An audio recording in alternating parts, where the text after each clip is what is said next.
Hello, this is DrPaulCottrell, and I'm going to be doing chapter 10 of Parah Adumah by Maimonides.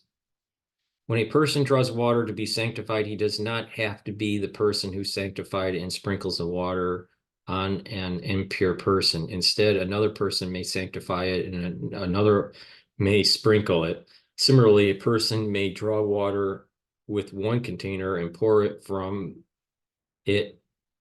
Wait, let me rephrase that. Similarly, a person may draw water with one container and pour it from container to container, and he may sanctify it in a different container, pour the sanctified water from one container to another, and sprinkle it from a different container.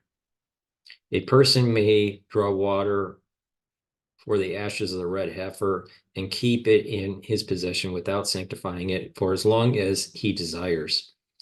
There is no difficulty in this.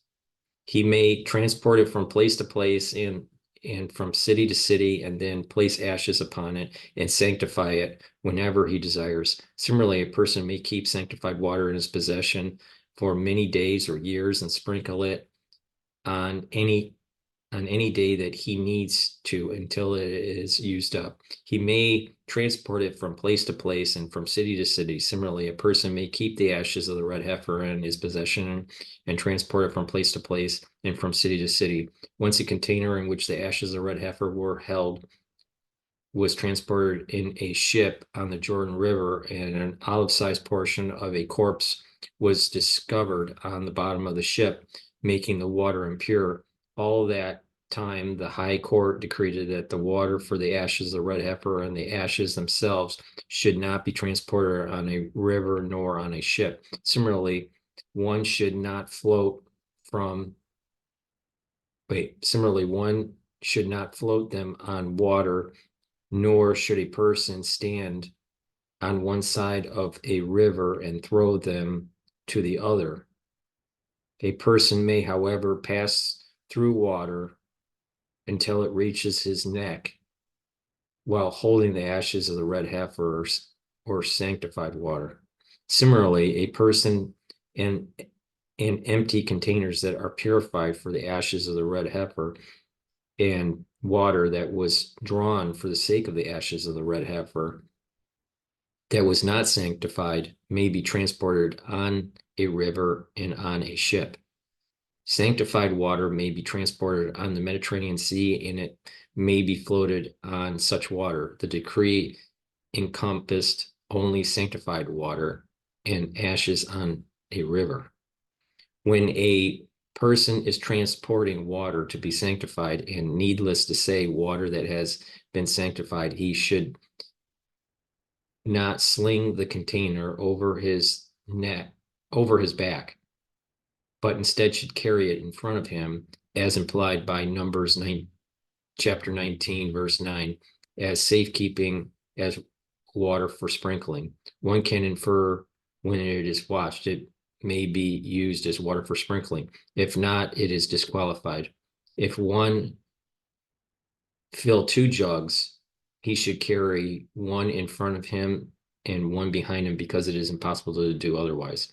When water for the ashes of the red heifer was weighed on a scale, it is disqualified if one diverted his attention from it. If not, it is acceptable. If, however, one weighed other entities with water for the ashes of the red heifer, it is disqualified.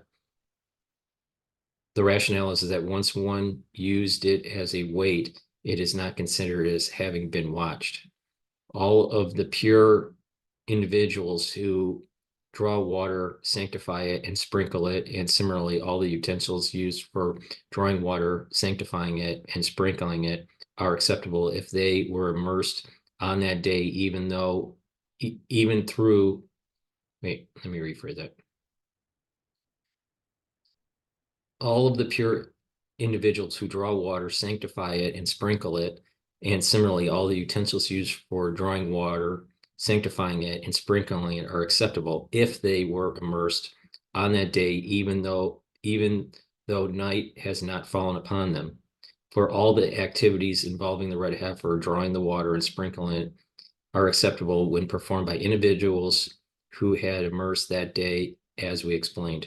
Because of the Sadducees, all the utensils that can be purified are made impure, immersed, and then used for the water of the ashes of the red heifer.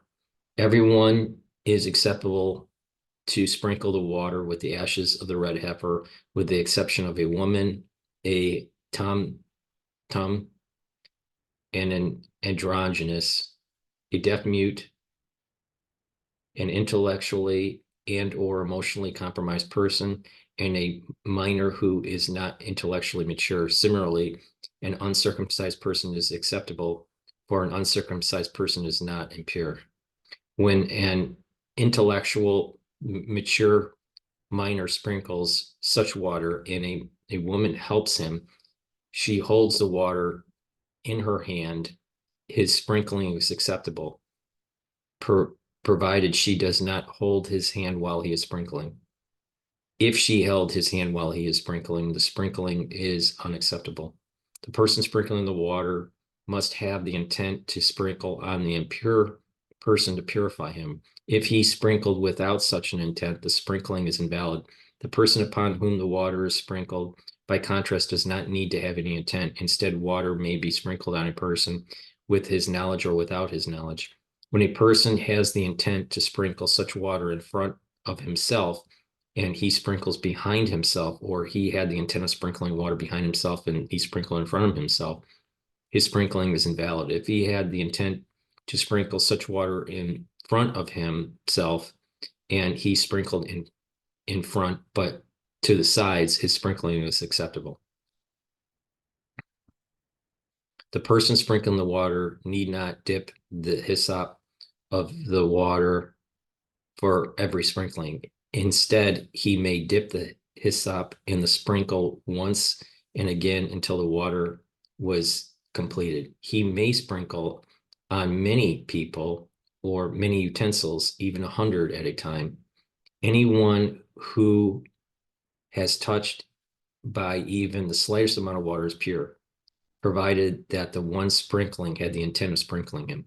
If one dipped the hyssop with the intent of sprinkling on the entity that is susceptible to the ritual impurity, or on a person, and instead sprinkled the water on an entity that was not susceptible to the ritual impurity, or on an animal, he need not dip the hyssop again if the water remained on it. Instead, he may sprinkle the remainder on an impure person or utensil.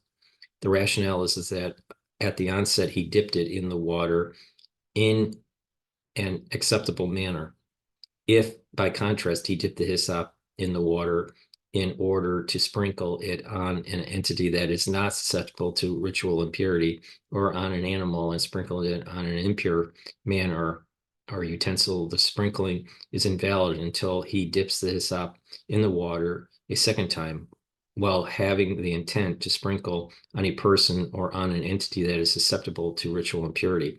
If he dipped the hyssop in the water with the intent of sprinkling on an entity that is not susceptible to ritual impurity, the water that drips from the hyssop is acceptable. However, if he drips into a container and if he drips into the container and one dips the hyssop in it with the intent of sprinkling it on an entity that is susceptible to ritual impurity, the sprinkling is acceptable.